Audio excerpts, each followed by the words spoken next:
నమస్తే welcome to our channel నేను సిరి దేశవ్యాప్తంగా 370 స్థానాలు గెలుచుకుంటుంది బీజేపీ అని చెప్పి మోదీ గారు చెప్తున్నారు. అయితే ఇన్ని స్థానాలు ఎలా వస్తాయని చెప్పేసి కాంగ్రెస్ పార్టీకి అయితే అనుమానం వస్తుంది. ఎందుకంటే ఈవీఎం మిషన్స్ అంటే ఓట్లు ఏదో దొంగ ఓట్లు కలుపుతున్నారని చెప్పేసి అయితే అనుమానాలు కలుగుతున్నాయి. సో ఈ అంశాన్ని మనతో చర్చించడానికి ఉన్నారు ప్రముఖ senior journalist and political analyst CS Rao garu. నమస్కారం సార్. నమస్తే సార్, ఇప్పుడు చూస్తున్నట్టయితే దేశవ్యాప్తంగా మొత్తం 370 నుంచి 400 స్థానాల వరకు బీజేపీ గెలుచుకుంటుందని చెప్పేసి అంటున్నారు. అయితే ఈ రకమైన చెప్తుంటే ఓట్ల అంటే ఈవీఎం మిషన్స్ గురించి కూడా వచ్చింది. సో కాంగ్రెస్ పార్టీలో ఒక డౌట్ అయితే క్రియేట్ అయింది. సో ఎందుకు సార్ ఇలాంటివన్నీ చెప్తున్నారు అంటే 370 నుంచి 400 స్థానాలు అంటే అది చిన్న విషయం కాదు. సో దీని వెనకాల కథ ఏంటి సార్? సో దీని వెనకాల కథ కన్నా కూడా మనం 30 కంటైనర్స్ చేసాం కదా వీడియో. 30 కంటైనర్స్ వీడియో చేసినప్పుడు దాంట్లో ఉన్నటువంటి కామెంట్స్లు ఎక్కువ ఏమొచ్చినాయి అంటే ఆ కంటైనర్స్లో ఈవీఎంలు వ్యవహారం ఏమైనా ఉందా అనే దాని మీద ఎక్కువ మంది అనుమానం వ్యక్తం చేశారు. అంటే 30 కంటైనర్లు అంటే అది ఇట్స్ నాట్ ఏ జోక్. ఒక కంటైనర్ అంటే చాలా పెద్దది. బహుశా మన నెట్జన్లు ఏదైతే అనుమానం వ్యక్తం చేశారో ఈవీఎంలు, బహుశా ఈవీఎంలు తరలించేటువంటి కార్యక్రమం ఏదన్నా చేశారా అనేది ఒకటి ఉంది. ఎందుకనంటే ఇక్కడ మనం బిహెచ్ఎల్ అనేది తయారు చేస్తారు. సో హైదరాబాద్ కేంద్రంగానే తయారు చేస్తారు వాటిని బిహెచ్ఎల్. దాంట్లో అక్కడ తయారు చేసే పంపిస్తున్నారా, పంపించేటప్పుడు అసలు ఇడుపులపైకి ఎందుకు వెళ్ళినాయి అనేది ఇప్పుడు పెద్ద ప్రశ్న. ఇడుపులపై దగ్గర నుంచి వచ్చినాయి అంటున్నారు కదా.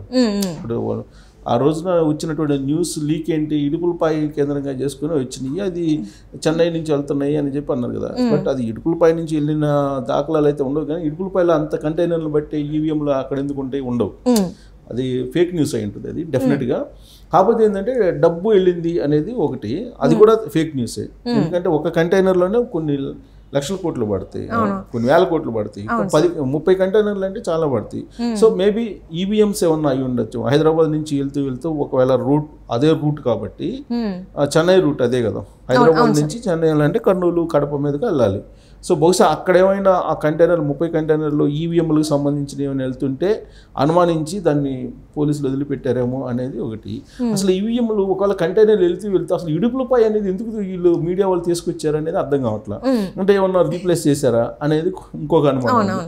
సరే, ఇప్పుడు నరేంద్ర మోడీ ఈ 30 కంటైనర్లు వ్యవహారం, ఈ 30 కంటైనర్ల వ్యవహారం గందరగోళం జరుగుతున్నటువంటి రకరకాల చర్చలు, గాసిప్స్ వస్తున్న పరిస్థితుల్లోనే ఇప్పుడు నరేంద్ర మోడీ లోక్సభలో నిన్న పార్లమెంటు వేదికగా చేసుకొని రాబోయేటువంటి ఎన్నికల్లో ఖచ్చితంగా బీజేపీ 370 గెలుచుకుంటుంది, ఎన్డీఏ వచ్చేసి 400 గెలుచుకుంటుంది. ఎన్డీఏ కూటమి 400 వస్తాయి, బీజేపీకే 370 వస్తాయని చెప్పి ఆయన చెప్పారు. ఆ సంఖ్య చూడంగానే, ఆ సంఖ్య ఆయన చెప్పగానే ఇమీడియట్గా కాంగ్రెస్ పార్టీ ఎంపీలు, అక్కడ ఉండేటువంటి ఎంపీలు ఈవీఎంలు హ్యాకింగ్ చేస్తారా, ఈవీఎంలు మార్చేస్తారా, ఈవీఎంలు హ్యాక్ చేసి మీరు గెలుస్తారా అనేటువంటి అభిప్రాయాన్ని అక్కడే పార్లమెంటు వేదికగానే ఆయన స్పీచ్ అప్పుడే వాళ్ళు అనుమానం వ్యక్తం చేశారు. సో గత ఎన్నికల్లో కూడా ఏమైంది, ఈవీఎంలకు సంబంధించి యాక్చువల్గా మనం ఓటేసినప్పుడు ఓటుతో పాటు వీవీప్యాట్ వస్తుంది. మనం ఎవరికి ఓటేసామనేది మనం పక్కన చూసుకోవచ్చు ఈవీఎం మిషన్ దగ్గర. అయితే ఇక్కడ మనం క్యాలిక్యులేట్ చేసేటప్పుడు, లెక్కించేటప్పుడు ఎన్ని ఓట్లు పోల్ అయ్యాయి, ఎన్ని వీవీప్యాట్లు వచ్చాయి. ఇప్పుడు సపోజ్ ఒక 500 ఓట్లు ఈవీఎంలో పోల్ అయినాయి అనుకుందాం. 500 వీవీప్యాట్లు అయితే ఉండాలి కదా, ఈక్వల్ ఉండాలి. సో ఈక్వల్ లేవు అనేది ఒకటి ఆ రోజు వచ్చినటువంటి అనుమానం. ఆ తర్వాత లెక్కింపు సందర్భంగా ఈ 500 ఓట్లు కాంగ్రెస్ పార్టీకి ఒక 300 వచ్చినాయి అనుకున్నాం. కాంగ్రెస్ పార్టీకి ఆ 300 వీవీప్యాట్లు అయితే కనపడాలి కదా, అవి కనిపించలేదు అనేది ఇంకొక ఆరోపణ 2019 ఎన్నికల సందర్భంగా. ఈ క్రమంలో ఎలక్షన్ కమిషన్ మీద సుప్రీంకోర్టులో కేసు కూడా నడుస్తుంది. అసలు కొన్ని లక్షల ఈవీఎంలు మిస్ అయ్యాయి అనేది కూడా ఇప్పుడు సుప్రీంకోర్టులో ఉన్నటువంటి కేసు. దానికి సంబంధించి ఇంతవరకు క్లారిటీ రాలా. దానికి సంబంధించి చాలా ఈవీఎం మిషన్స్ ఏమైనాయి, 2019లో వాడినటువంటి ఈవీఎం మిషన్స్ ఏమైనాయి, కొన్ని లక్షల ఈవీఎంస్ ఎందుకు మిస్ అయ్యాయి అనే దాని మీద కేసు వేస్తే ఇంతవరకు దానికి సమాధానం లేదు. ఎలక్షన్ కమిషన్ నుంచి లేదు, సుప్రీంకోర్టు ఏమో కేసు అయితే నడుస్తుంది. అట్ ద సేమ్ టైం ఈవీఎంలను అసలు ట్యాంపరింగ్ చేయొచ్చా అనే దాని మీద ఒక పెద్ద డిబేట్ నడుస్తుంది గత కొంతకాలం నుంచి, గత కొన్ని సంవత్సరాల నుంచి నడుస్తుంది. ఈవీఎంలని ట్యాంపరింగ్ చేయొచ్చు అనేది లైవ్లో చాలామంది చూపించారు. చాలా మంది డెమోస్ చూపించారు ఏ విధంగా ఈవీఎంలని ట్యాంపరింగ్ చేసి ఏ విధంగా ఈవీఎంలని మనం అనుకూలంగా మార్చుకోవచ్చు అనేది. అంటే ఇప్పుడు వీళ్ళు అదే ఓటేస్తే ఎలా వాళ్ళ అనుకున్నట్టు, అంటే వాళ్ళు అనుకున్న వ్యక్తి కాకుండా ఎవరైతే గెలవాలనుకుంటున్నారో వాళ్ళకి పడేలాగా చేయొచ్చు. ఇప్పుడు జనరల్గా పోలింగ్ బూత్లు ఏం చేస్తారు, ఫస్ట్ ఏజెంట్లు కూర్చోబెట్టుకుంటారు. ఏజెంట్లు కూర్చున్న తర్వాత వాళ్ళు చూపించినప్పుడు అది బాగానే ఉంటుంది. ఒక 100 ఓట్లు 200 ఓట్ల దాకా బాగానే ఉంటుంది. 200 ఓట్ల తర్వాత ఏ బటన్ నొక్కినా కానీ ఏ పార్టీకి కావాలంటే ఆ పార్టీకి వెళ్ళేలాగా దాన్ని డిజైన్ చేసుకున్నారు. అలాంటి కోడింగ్ రాసుకున్నారు అనేది, అలాంటి కోడింగ్ రాసుకోవచ్చు అనేది టెక్నికల్గా నిష్ణాతులైనటువంటి వాళ్ళు చెప్పేటువంటి మాట. సో ఇన్ని అనుమానాలు ఉన్నాయి. ఇన్ని అనుమానాల మధ్యలో ఇప్పుడు నరేంద్ర మోడీ 370 బీజేపీకి వస్తాయి, 400 ఎన్డీఏకి వస్తాయి అని అంటే మరింత అనుమానం బలపడింది కాంగ్రెస్ పార్టీ వాళ్ళకి. అందుకే పార్లమెంటు వేదికగా చేసుకుని నరేంద్ర మోడీ ఎదుటే నరేంద్ర మోడీని క్వశ్చన్ చేశారు. ఈవీఎంలు మార్చేస్తారా, ఈవీఎంలని హ్యాక్ చేస్తారా, అలా అయితే రావాలి కానీ మామూలుగా అయితే మీకు రావు, దాంట్లో సగం వచ్చినా మీరు రాజకీయ సన్యాసం చేయాలి అని అన్నారు. 370లో సగం కూడా రావు మీకు, 370 రాకపోతే మీరు రాజకీయ సన్యాసం చేస్తారంటూ కాంగ్రెస్ పార్టీ ఢిల్లీ పెద్దలు సవాల్ కూడా చేశారు. సో ఈ సవాల్ చేస్తున్న పరిస్థితులు అసలు 370 ఏ లెక్క నుంచి వస్తాయి అనేది ఇప్పుడు పెద్ద చర్చ జరుగుతుంది కాంగ్రెస్ పార్టీలో, ఆందోళన కూడా జరుగుతుంది. ఇప్పుడు ఇండియా కూటమిలో ఉన్నటువంటి భాగస్వామ్య పక్షాలు అసలు నరేంద్ర మోడీ ఏ ఉద్దేశంతో 370 చెప్పారు, గతంలో కూడా 270+ అని చెప్పి మ్యాజిక్ ఫిగర్ 272 మ్యాజిక్ ఫిగర్, మొత్తం 543 మంది ఎంపీలు. సో 543లో మ్యాజిక్ ఫిగర్ 272. వాళ్ళు ఏం చెప్పారు, ఒక బీజేపీకే 270+ అని చెప్పి లాస్ట్ ఎలక్షన్లో 303 సీట్లు వచ్చినాయి. ఒక బీజేపీకే 303 వచ్చినాయి లాస్ట్ ఎలక్షన్లో. సో ఇప్పుడు 370. సో వాళ్ళు ఆల్రెడీ మైండ్ సెట్ చేస్తున్నారు, పబ్లిక్ మైండ్ సెట్ చేస్తున్నారు. రాబోయేటువంటి రోజుల్లో ఈవీఎంలని ట్యాంపరింగ్ చేసి అంతా 370 వచ్చినా కానీ ఆశ్చర్యపోకుండా ట్యాంపరింగ్ చేశారు, ఈవీఎంలని హ్యాక్ చేశారు, ట్యాంపరింగ్ చేశారు, ఇలాంటి అనుమానాలు రాకుండా ఉండేదానికి పబ్లిక్ మైండ్ సెట్ చేస్తున్నారు అనేది కాంగ్రెస్ పార్టీ యొక్క అనుమానం. యాక్చువల్గానే అనుమానం ఉంది కాంగ్రెస్ పార్టీలో. ఇప్పుడు ఈ పార్లమెంట్ వేదికగా నరేంద్ర మోడీ చెప్పిన తర్వాత మరింత అనుమానం బలపడింది కాంగ్రెస్ పార్టీ వాళ్ళకి. వాస్తవంగా మనం లాస్ట్ ఎలక్షన్లో కనుక తీసుకుంటే 37.36 ఓట్ షేర్ వచ్చింది బీజేపీకి, ఓన్లీ బీజేపీకి. ఇది హైయెస్ట్ ఓట్ షేర్ ఆ పార్టీకి 1989 తర్వాత. 1989 తర్వాత హైయెస్ట్ ఓట్ షేరు లాస్ట్ ఎలక్షన్లో 37.36 వచ్చింది. సో 303 సీట్లను గెలుచుకుంది లాస్ట్ ఎలక్షన్లో. ఎన్డీఏ కూటమి వచ్చేసి 353 సీట్లను గెలుచుకుంది లాస్ట్ ఎలక్షన్లో. ఇప్పుడు 353 ఎన్డీఏ కూటమి లాస్ట్ ఎలక్షన్లో, 303 బీజేపీ. కానీ ఈ 303 కాస్త 370 కాబోతుందని చెప్పి నరేంద్ర మోడీ చెప్తూ కూటమికి 400 వస్తాయి అని చెప్పి చెబుతున్నారు. సో దీంతో ఒక రకమైనటువంటి ఆందోళన కాంగ్రెస్ పార్టీలో బయలుదేరింది. ఎందుకనంటే ఇప్పుడు నరేంద్ర మోడీ 10 సంవత్సరాల పరిపాలన చూశారు.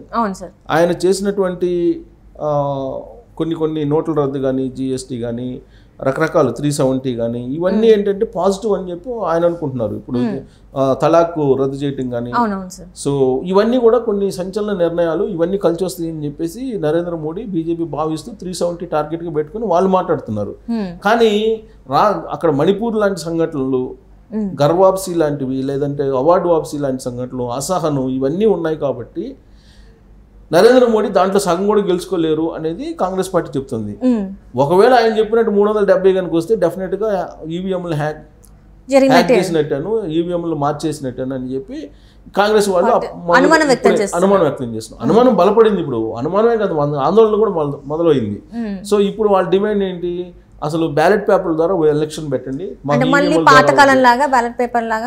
సో అభివృద్ధి చెందిన అమెరికా లాంటి కంట్రీనే బ్యాలెట్ పేపర్లు నమ్ముకుంటుంది, మనకెందుకు టెక్నాలజీ అవసరం లేదు, ఇది టెక్నాలజీలో ఖచ్చితంగా నరేంద్ర మోడీ అతను అనుకున్నటువంటి 370 400 వచ్చేసి సాధించుకుంటారు, కాబట్టి ఈవీఎంల మీద మాకు నమ్మకం లేదనేటువంటిది ఇప్పుడు మొదలు పెట్టారు కాంగ్రెస్ పార్టీ వాళ్ళు. సరే, మనం తెలంగాణ ఎన్నికలను కనుక చూస్తే కనుక తెలంగాణ ఎన్నికల్లో కూడా 2018 ఎన్నికలు కానీ 2023 ఎన్నికలు కానీ చూస్తే 2023 ఎన్నికల్లో అర్ధరాత్రి పూట ఈవీఎంలు మారుస్తున్నారని చెప్పి కాంగ్రెస్ పార్టీ వాళ్ళు నిలదీసి మార్చకుండా ఆపేశారు. ఒకవేళ అటు కనుక మార్చకపోతే హంగు వచ్చిండేది ఇక్కడ అనేది కాంగ్రెస్ పార్టీ వాళ్ళు చెబుతున్నారు ఇక్కడ కూడా.